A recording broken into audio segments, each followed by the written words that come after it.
La semaine dernière, il y a eu une vague de chaleur en France, et en Europe aussi d'ailleurs. Ça nous a bien occupés.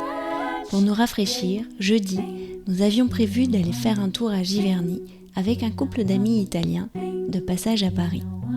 J'espère que vous allez bien et que vous êtes de bonne humeur. Vous écoutez l'épisode 2628 de One Thing in a French Day à Paris.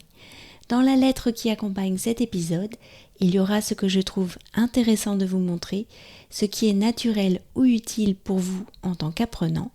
Les lettres sont un excellent moyen de ne pas perdre votre motivation, d'entretenir vos compétences en français et de vous cultiver. N'hésitez pas à compléter l'expérience du podcast en vous abonnant sur onethinginafrenchday.com. En vérité, pour la chaleur, on ne le savait pas vraiment à l'avance. Nous avions pris nos places il y a déjà quelques semaines. Disons que ce petit tour à la campagne tombait bien. Giverny est à environ 1 heure de Paris en voiture. J'aime beaucoup la route pour y aller dès qu'on sort de l'autoroute A15.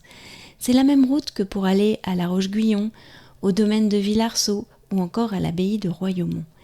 C'est une jolie campagne avec des collines, des champs, des bois et de jolis villages avec de grandes maisons typiques de la région et même quelques châteaux. Je me serais bien arrêtée aussi pour cueillir quelques fraises dans les cueillettes qui bordent la nationale. Dans ma tête, j'ai noté qu'il fallait retourner à tous ces endroits cet été. Giverny est aussi un très joli village. Une fois qu'on a dépassé la grande rue très touristique, on peut y passer la journée, même sans visiter la maison de Monet. Il y a des promenades dans les bois qui le surplombent, des prés avec des chevaux, etc.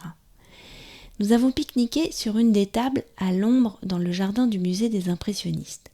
Elles sont bien cachées et nous y étions bien tranquilles, avec une vue très jolie sur un pré de fleurs sauvages et au loin des ruches à l'abri des arbres.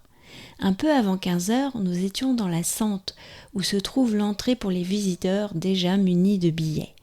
Il y avait un peu de queue, mais l'entrée se fait assez facilement et après un passage dans une sorte de cour, on débouche sur le jardin. Et là, c'est l'émerveillement. La jolie maison rose de Claude Monet apparaît derrière un paysage de fleurs plus belles les unes que les autres. Bien sûr, il y a du monde et c'est un peu difficile de faire abstraction. Mais c'est vraiment très joli, surtout au printemps, je pense, alors que beaucoup de plantes sont en fleurs. Notre amie est passionnée par les plantes. Elle était ravie et enthousiasmée par la variété des plantes et des fleurs du jardin. Il y en a beaucoup qui ne poussent pas dans son jardin en Italie.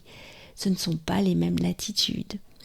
Je pense que son enthousiasme m'a rendue un peu plus réceptive d'ailleurs à la beauté de ce jardin. Nous avons aussi visité la maison qui est vraiment très belle et donne une bonne idée de son ambiance lorsque Monet y vivait. C'est dommage, on ne peut pas visiter l'atelier, j'avais oublié ce détail. Avant de quitter la maison et après notre tour vers les étangs recouverts de nénuphars, nous avons encore fait un tour du jardin. Il y a subitement moins de monde vers 16 heures.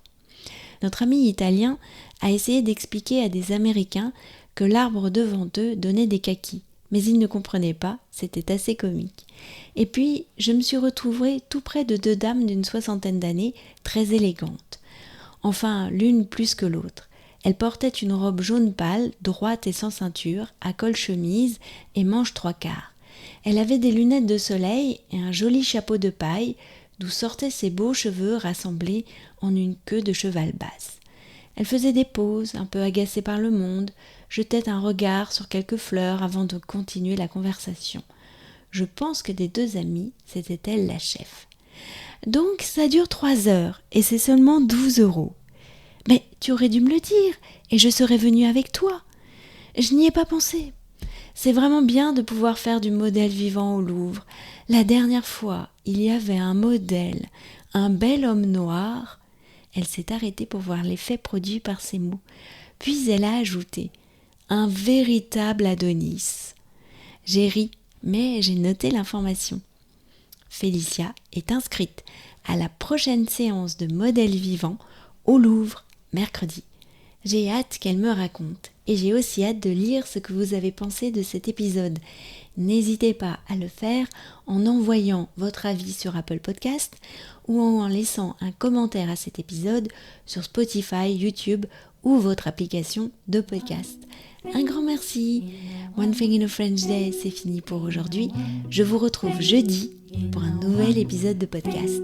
À bientôt, au revoir.